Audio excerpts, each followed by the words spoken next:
prison transport requesting help from a local sheriff's office. Their station being under siege by a group of criminals, forcing the prisoners and the sheriff to join forces, fighting off the enemy in the middle of a night.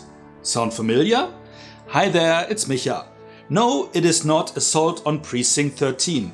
It is 2023's The Flood, which for good measure also throws in a bunch of alligators into the mix. Will that elevate the movie?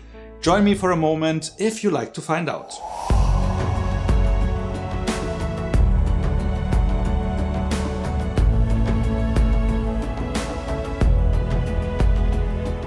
Due to extreme weather, a prison transport bus is forced to seek shelter in a small town. Though Sheriff Newman isn't happy about it, she takes them in. Among the criminals we find Russell Cody, a cop killer who nevertheless appears to be quite calm and cooperative, while most of the other inmates are more of the troublemaker kind. However, soon after, Cody's former associates are attacking the station and taking everyone hostage. Something he is not at all happy about. We soon learn that there is more to Cody than meets the eye, as he was just the driver during a robbery that resulted in a cop to be killed. But by law he is punishable for it as if he would have killed the officer himself. Also, the attack is not really a rescue, as the crew needs Cody to lead them to the stolen money, of which only he knows the location. With all the tension already in place, the flood also washed a bunch of gators into the building, and soon everyone has to reluctantly join forces to fight off the beasts. How will it all end? And who will survive? Honestly, after the first few minutes I already knew picking up this movie was not my best idea, as the alligator effects were truly subpar. As so often, I was tricked by the trailer, where the animals were shown only for split seconds, making the effects look passable, while in the final movie, they were not. I guess that one I can only blame on myself. The movie starts with the usual pair of cannon fodder characters killed off almost immediately by the reptiles. Almost immediately, as the movie tried to stretch its runtime by even introducing them by name, making you think that they will end up being supporting characters. What's your name anyway? Summer. Clarence. I guess that was mainly a courtesy of the director so that they can add character names to their IMDb page, instead of merely man/woman eating by alligator.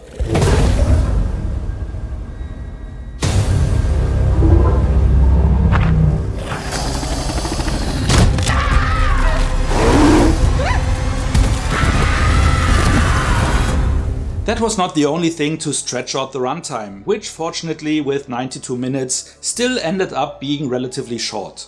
There were many instances of using slow motion, which unfortunately didn't elevate the visuals but highlighted their flaws.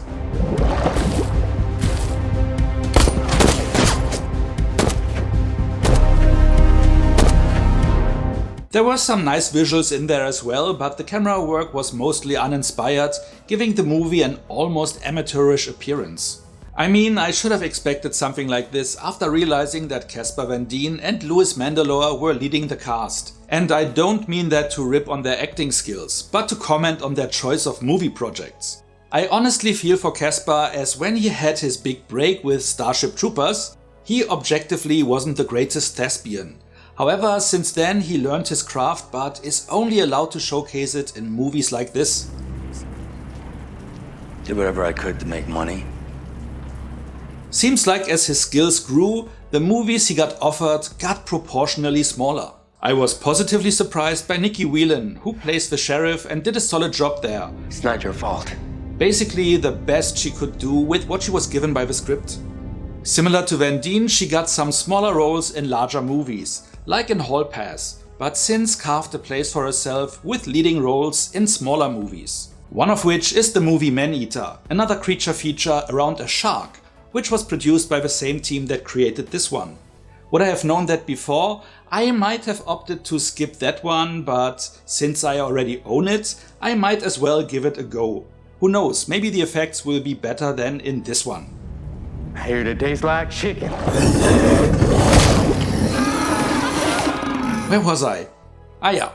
Effects lackluster, acting solid in the leads, mixed to underwhelming in the supporting parts. So next is the story. Well, as I said, pretty much Assault on Precinct 13, but with a bit of Con Air mixed in and a bit of Crawl, where you also have alligators being washed by a flood into a house. Maybe I should rewatch that one as a palate cleanser. We gotta do something.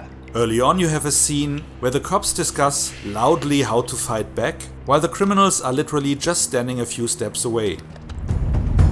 Go on now. Let Big Jim take care of this.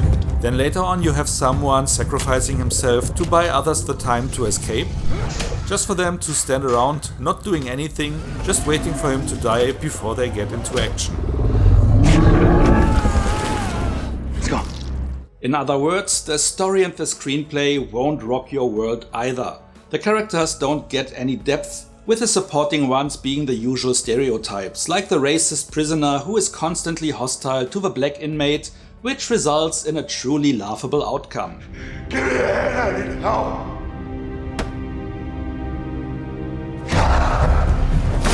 Accompanied by less than subtle dialogue writing.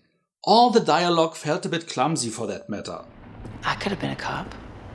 Probably a pretty good one, too. But I guess that's what happens when one grows up in a good family. You're gonna blame your upbringing? She got daddy issues? You have no idea how my daddy broke my heart. But someone like you wouldn't understand that now, would you? I really feel bad saying all this. I want movies to be entertaining and to succeed, and I appreciate the time and effort everyone involved puts into a movie. I never want to be mean in a review, and I hope I wasn't in this one, as I tried to be as objective as possible. So sorry for being a bit snarky here and there, and hey, this movie wasn't a total dud, it was just one I wouldn't recommend. And with that being said, let's get to the rating. Let's keep it short here. As I said, I wouldn't recommend it, so 4 out of 10 would be a bit much. However, I wouldn't call it a total waste of time, as you may like it if you're a big fan of one of the lead actors, who all did their best here. The script wasn't stellar, as were the effects, but if you can live with that, you might like this one enough to give it a go, or not. So for sure I say this one can be skipped, and for most I guess it should be skipped, which for me translates into 3 out of 10 points, with even a slight downwards tendency. What saved this one from being just 2.5 out of 10 is purely the acting efforts of the leads.